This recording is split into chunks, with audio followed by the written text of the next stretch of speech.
Good evening and welcome to Ndizi TV News at 9. My name is Chemutai. He visited Kiambu and Nyeri counties, promising the residents development projects while launching others. In his tour, the president has also asked local leaders to continue keeping their promises to the citizens, saying that Kenyans will decide in the 2027 general elections the leaders to re-elect into office. Jacinta Nyabeta with a detailed report.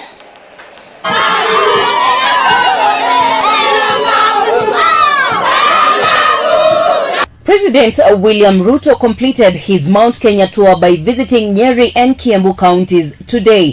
Speaking to residents in the region, President Ruto expressed his strong stand, especially on early politicking, where he asked leaders to focus on delivering to the electorate.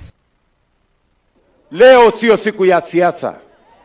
Kuna siku ya siasa itakuja, kila mtu afae rangi yake, tukutane kwa kiwanja. Saa hizi tunaongea na tunapanga mambo ya maendeleo ya watu wa Kenya. Mjumbe ako na kazi yake, gavana ako na yake, mimi niko na yangu. 2022 nyinyi ndio mtasahihisha, mtatufanyia mtihani. Yule mtu ameanguka mtihani atembee nyumbani. Yule mtu atapita mtihani aendelee na kazi. In his tour, President Ruto further highlighted some of the development projects that the Kenya Kwanza government has delivered, including education, agriculture, road construction, and further promised to build marketplaces in the two counties. Niliambia nipange mambo ya elimu. Si nimeajiri walimu 76,000. Simuliniambia nipange mambo ya kilimo. Bei ya mbolea si imeteremuka kutoka 7,000 mpaka 2,500. Si kahawa ndio hiyo inalipa zaidi. Si chai ndio hiyo inalipa zaidi. Si maziwa tuko na minimum return. Si muliniambia nipange ajira hawa vijana. Si manyumba ndio hii inaendelea. Si vijana wanafanya kazi.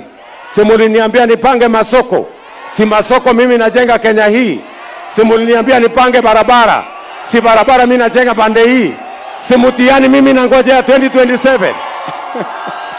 Among the projects President Ruto launched in his Mount Kenya tour include affordable housing program, where he also promised the construction of 18 marketplaces in Kiambu County. Pia hapa hizi manyumba tunajenga hapa ni 460, kwa sababu tunataka hii sehemu izalishe ajira ya vijana. Na namba 2, hii Nyeri kuna watu wanaishi katika vitongoji duni inaitwa slums.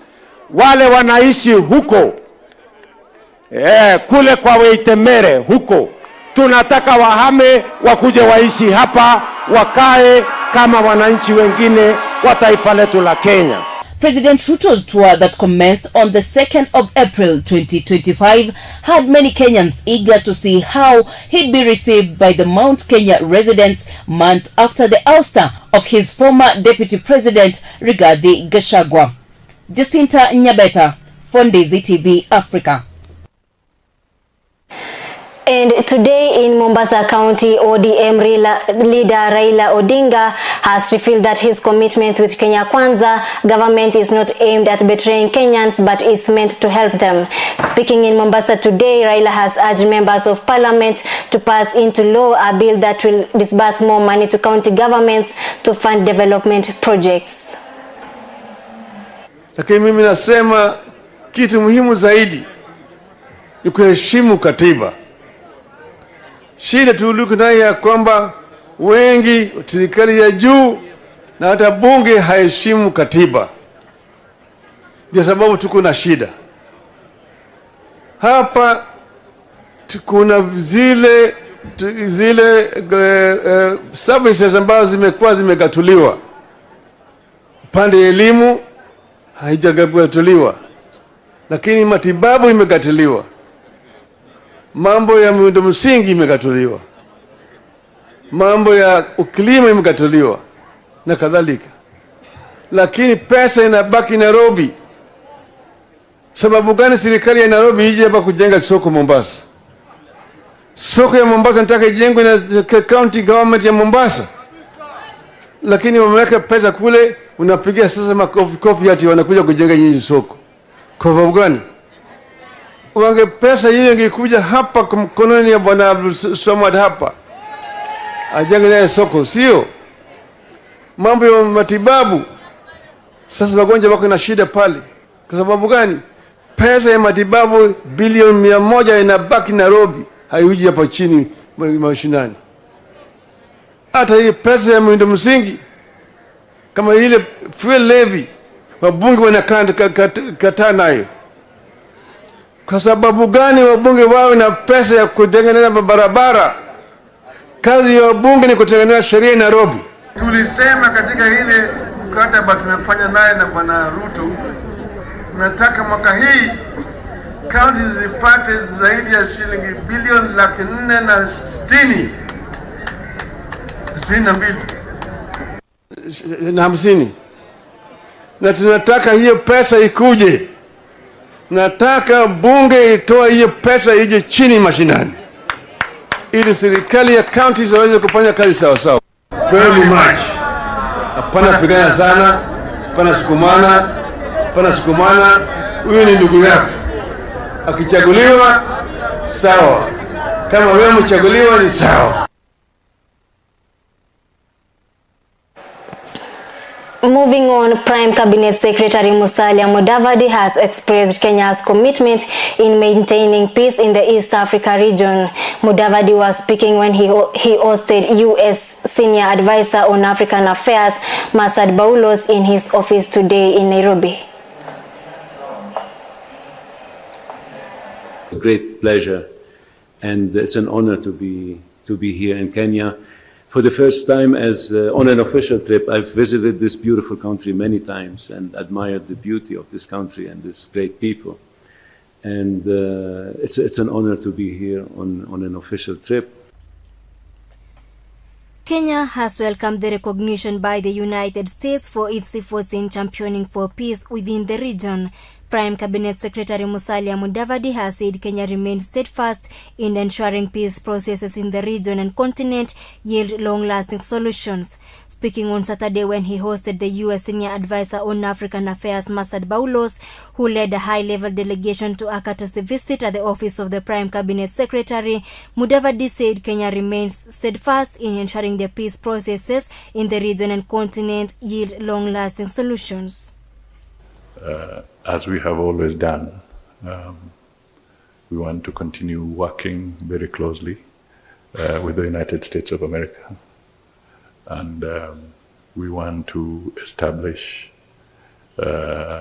cordial working relations with the Trump administration as we move forward. We have had over 60 years of partnership with yourselves, and we've cooperated in many different realms, peace and security issues, economy issues, education, humanitarian activities of varied types, and various interventions.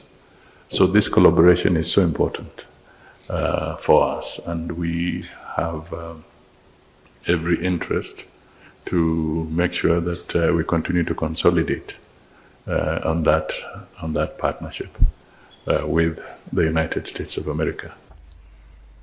On his side, Boulos, the newly appointed senior advisor for Africa at the U.S., revealed that President Trump's administration fully backs the peace processes in Africa as well as in other regions like the Middle East, saying the push is to see citizens get back to their normal lives. Noting that all peace initiatives should be geared towards the right direction for the benefit of all citizens in the affected regions. We look forward to working together. There's an absolutely very important role that you can play, and we can hopefully get this done very quickly for the benefit of the Congolese people and the benefit of all the other neighboring countries and neighboring peoples. And from an economic point of view, there's a lot of opportunities that can be gained by all parties here, whether it's Kenya or Rwanda or Uganda or Congo. or Burundi or Zambia or Angola, all the other regional and neighboring countries can benefit from this economically. Mudavadi congratulated Baulos on his nomination and assured the US that Kenya's commitment aims at achieving a win-win solution to the warring functions in the conflict-prone regions, saying peace and security agenda for the continent is a crucial undertaking that calls for collective efforts, especially now that conflicts are draining most countries of key resources that could be channeled to economic progress. So it's on this basis that we say, Karibu sana. You're most welcome, and we want to engage with you very robustly, not just today, but going into the future. And congratulations on your nomination to this very important role. I can tell you, you have a big agenda ahead of you, but there must be a reason why you are identified. That means you you fit the bill. Chemutai, Kirui, Ndizi TV.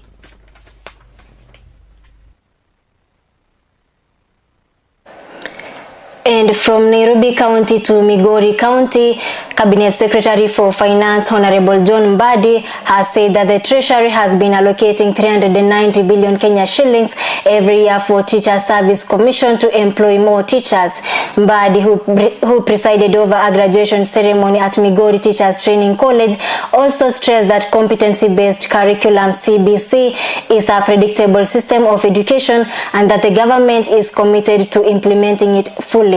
Lennox Odede with full report. Mbadi, who presided as the chief guest during the 35th graduation of the Migori Teachers Training College, said that the country is in the right trajectory, affirming that more funds will be allocated to education docket to provide more employment to graduate teachers. I know that the system has changed, and it has been changing. It is my hope that we are now going to have a more predictable education system in this country. We cannot be experimenting with education. We can experiment with something else, but not education. The Ministry of Education, the government, has been allocating quite decent sums. In fact, the Ministry of Education is taking no less than half a trillion shillings. $500 billion shillings is going to education. TSC, capitation, TSCs, we are allocating about 382 to 390 billion shillings every year for TSC to employ teachers. He gave hope for the education graduates, saying that more teachers will be needed to train the growing population of pupils, as he noted that the Treasury has been allocating 96 billion shillings for capitation. We are also allocating about 97 billion shillings for capitation, both in primary school, junior secondary schools, and also in high school. We are equally allocating money for Higher Education Loans Board, and we are allocating money to TVETs, and we are allocating money to other institutions. If in totality, we spend no less than $500 billion in education.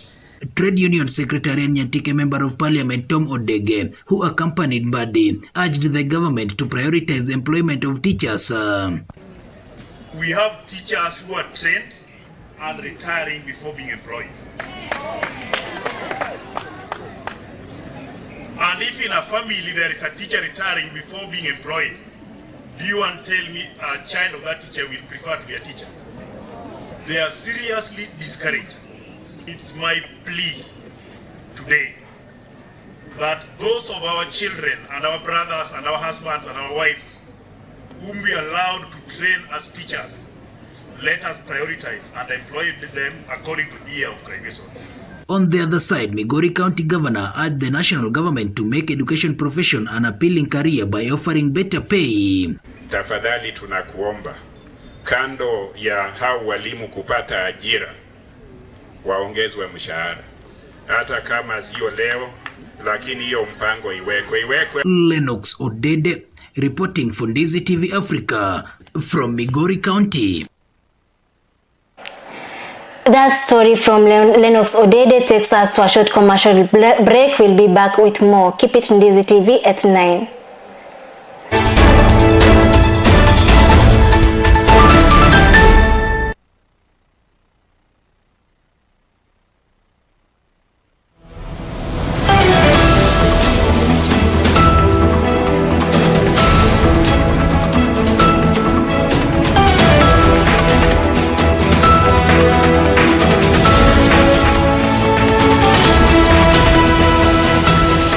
Unatazama Ndizi TV Afrika.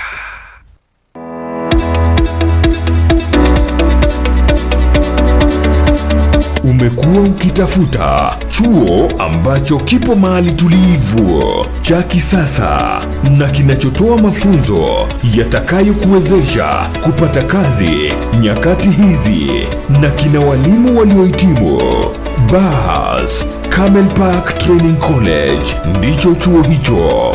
Wana courses za diploma na certificate kama housekeeping management, tourism management, food and beverage sales management, fashion design, cosmetology, information communication technology, graphic design, film production, broadcast journalism, marketing management, business management na zingine nyingi. Pia wana short courses kama vile computer packages, front office management, digital marketing, video editing na zingine nyingi. Admission inaendelea. Mwandikie barua msimamizi mkuu wa chuo hicho pamoja na vyeti vyako vya KCSE au result slip. Pia unaweza jisajili mtandaoni kwa tovuti yetu ya www.camelparkcollege.co.ke au upige simu kwa 0755386594 au 0753915354. Tupo katika barabara ya Kisii Kilgoris. Camel Park Training College, empowering excellence, inspiring innovation.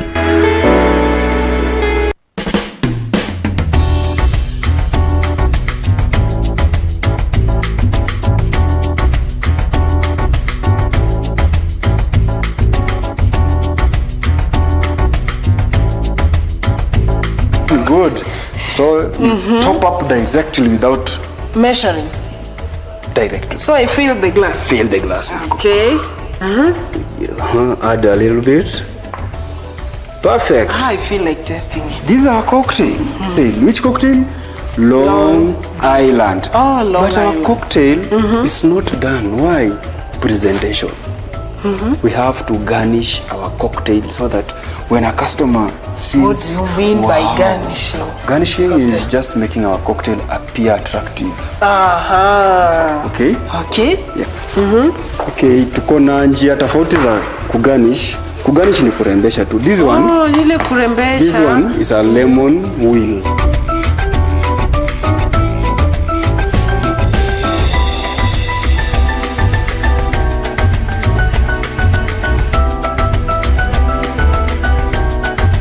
Sasa cocktail yetu iko ready, iko tayari sana kupelekewa mteja. Yeah. No wait. Is thumb finger.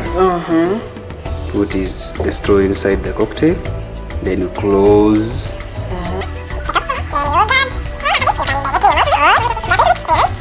You have your cocktail. Wow, niche.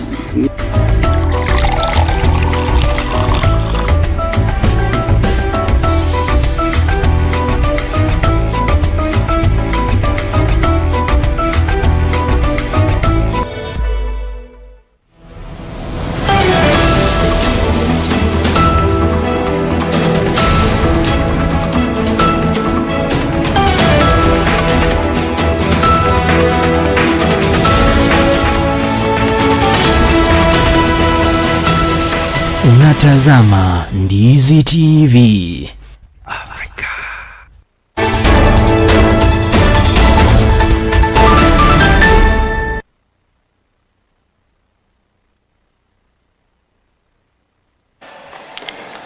Welcome back. Wesley Cheruiyot Koech was the main suspect in the murder case of Rachel Chepngetich Ruto, a businesswoman in Bomet County, has pleaded guilty to the heinous act before the Bomet law courts where he was being tried. Wesley, who was arrested in his home at Kipkelion, Kericho County, revealed to the court that the two were involved in a love cycle.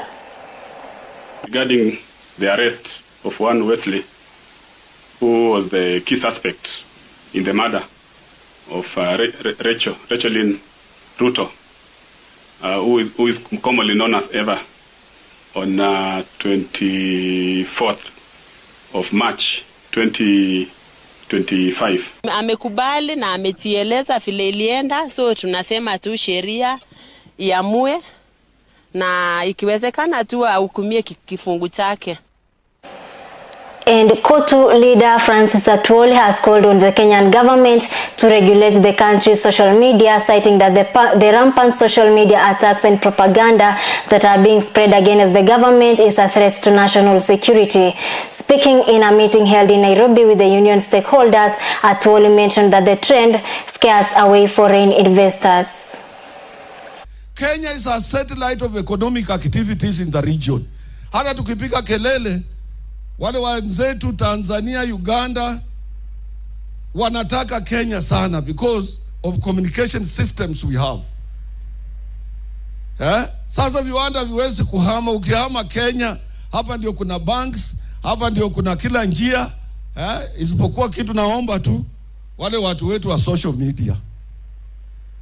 Social media itawabidi mfupishe propaganda. Ni lazima mpende nchi hii. Msipopenda nchi hii, waajiri watahama. Ama kama si hivyo, mtaanza kulimana. Mkianza kupigana, tunakuwa kama Sudan. Tunakuwa kama Kongo. Kongo sasa huwezi kuenda kule Goma. Huwezi kuenda hizo area zao za cities zingine zote zimetoka kwa serikali. Na nchi nyingine nyingi, ndugu zetu hapo Somalia, karibu zaidi ya miaka 60 tangu Siad Barre atoke, hawajaona kitu kinaitwa well organized government. Southern Sudan, hata deputy president yuko ndani, amefungiwa ndani ya nyumba. Na tutaki kwenda, we don't want to take that route. Na watu wa social media wanatuelekeza huko. Ni lazima, unajua sasa itabidi, na hatukutaka hivyo, itabidi tuulize serikali iregulate social media. Kama China wameregulate, TikTok ya China ni yao, sio hii yenu. Unaona? Mambo ya WhatsApp hakuna China, hakuna Dubai, hakuna Cuba, katika nchi zingine zote hakuna WhatsApp. Social media must be regulated. Hiyo mimi nataka kuambia ukweli. Na sio hapo peke yake. Hata juzi mimi mwenyewe napiga picha kujulisha nyinyi na wakilisha nyinyi huko ngambo, na baridi iko mingi nikiwa Geneva. Inanipiga, tunatoka kwa mkutano usiku, ukienda kwa hoteli, unapata hoteli imefunga, unalala njaa. Zile mikutano za huko Ulaya. Naweka hiyo picha, ndugu zangu wafanyikazi waone nyumbani, ya kwamba wasijue nimekuja kuenjoy huko. Mwingine na anatumia artificial intelligence. Sijua alitoa wapi kitanda, kitu kwa barabara, anageuza hiyo picha. Nilikuwa natembea nikafika pahali nikalala.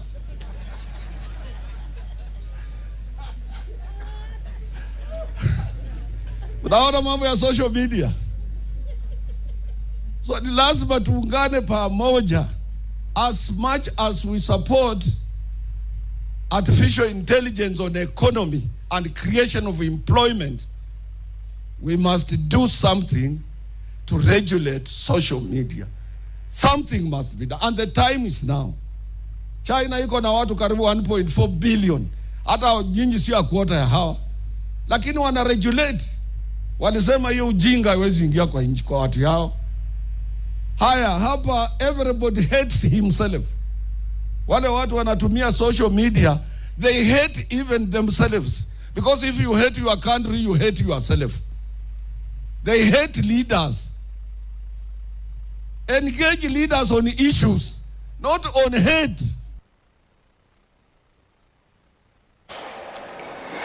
And police officers in Suna East Sub-County have arrested a middle-aged woman for allegedly engaging in bank trafficking along Uriri-Migori Highway. Suna East Police Commander Joseph Lenageiro revealed that the woman was arrested after being confronted by the public.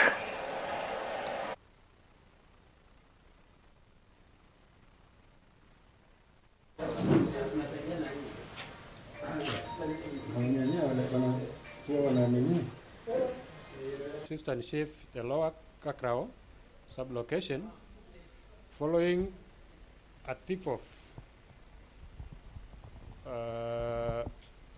from a member of the public. They managed to arrest a drug trafficker named Caroline Atieno Odhiambo, approximate age 33 years, a Luo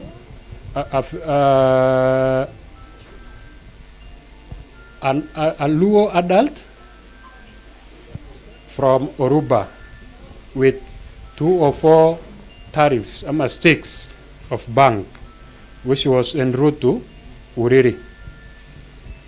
So we urge the members of the public to volunteer information that will assist the arrest of the drug traffickers. Thank members of the public for the cooperation and giving out this information that led to the arrest of the drug trafficker. The suspect is in custody, awaiting to be arraigned in court. And secondary schools athletic competitions are set to begin this Monday on 7th of this month at Shanzu Teachers Training College and at Chemutai Secondary School in Mombasa County. Coach Charles Onwonga of St. Peter's Keberesi Secondary School from Nyanza region, whose team will be taking part in the competition, have expressed their determination to win the race, as in the following report. Ni Beatrice Machoka kutoka St. Peter's Keberesi. I have been a champion of Eastern and Central, 400 meters, I take position 1.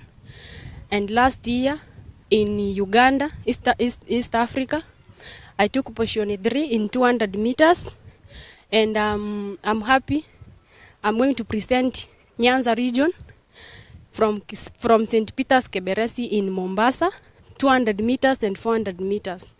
I also expected to go to East Africa this year to represent Kenya, and I expected to be number 1 in my event 400 meters and 200 meters. Thank you. Kwa majina ni Simon Haraka from St. Peter's Keberesi. Last year nilikuwa nationals but sikufanya poa. This year na hope for the best. Na hope naweza make it to the East Africa. My name is Mary Nyaboke from St. Peter's Keberesi. I'm the champion of the world under 20 in Beru. Narudisha Mungu ni asante kwa siku ya leo. Naendelea kutupea nguvu na afya njema ya kufanya mazoezi. Tukiendelea kujitahidi tutaenda kushinda Mombasa ili tukae wasindi wa Nyanza. Kwa majina anajulikana kama Maxwell Chingili na soma shule ya Keberesi, na mimi hapa ni mwanariadha. Mimi mwaka wangu wa kufika national ni huu. Sijaifika, ndo nafika safari yangu ya kwanza. Na kimbia mbio ya 200 meter na imani nitashinda. Mimi ni Charles Onwonga. Mimi ndio coach ya St. Peter's Keberesi Talent Academy, na mimi tuna prepare kama saisi au wanariata ni namba nyingi sana wametoka St. Peter's Keberesi kwa sababu kwa training mzuri wanapata. Sasa hii tuna prepare kwenda National Secondary School Mombasa. Na kwa Nyanza region wanafunzi wamefanya vyema vizuri sana, wana compete, that is why wameonekana wazuri wakienda Mombasa kurepresent Nyanza region.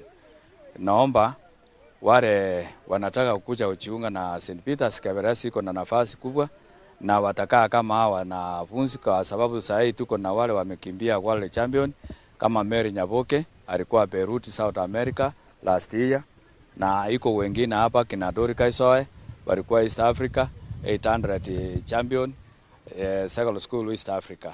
Na tuna Beatrice Machoka, tuna Kiripati Nyamao na wingi sana. Tuko na vijana wawili hapa, naona kama wataweka matokeo mazuri ya kuelekeza East Africa ya TCA, kwa sababu huyu mmoja anaitwa Simon Haraka na mwingine anaitwa Wasman.